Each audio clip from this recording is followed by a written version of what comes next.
से कहा, मैं तुम्हें 20 साल की जिंदगी दे रहा हूं जिसमें तुम्हें दिन रात भौंकना होगा। कुत्तों ने कहा, 20 साल बहुत लंबा समय है, आप हमें मात्र 10 साल की जिंदगी दे दो।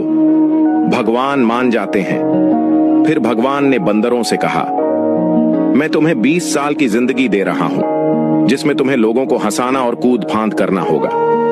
तो बंदरों ने भी कहा, 20 साल बहुत ज्यादा है, आप हमारी उम्र भी कुत्तों की तरह 10 साल ही कर दीजिए।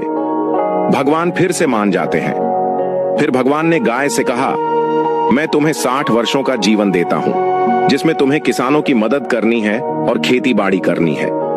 इस पर गाय ने कहा, हे भगवान, 60 साल बहुत अधिक है, कृपया मुझे केवल 20 वर्षों का जीवन प्रदान करें। फिर से भगवान मान जाते हैं। फिर भगवान मनुष्य से कहते हैं, मैं तुम्हें 20 साल का जीवन दे रहा हूं जिसमें तुम्हें हंसना है, खेलना है और खूब मस्ती करनी है।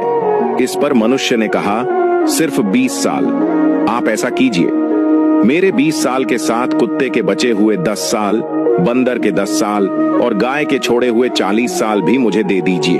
भगवान मान जाते हैं और कहते हैं, जैसी तुम्हारी मर्जी। हम भगवान के दिए 20 साल बहुत मजे से जीते हैं। उसके बाद के 40 साल कड़ी मेहनत और परिश्रम से जीते हैं। फिर बचे हुए 10 साल बंदरों की तरह हम कूद फांद करते हैं और आखिरी बचे हुए 10 साल हम घर के बाहर कुत्तों की तरह बैठकर पूरी दुनिया पर भौंकते हैं। हो सकता है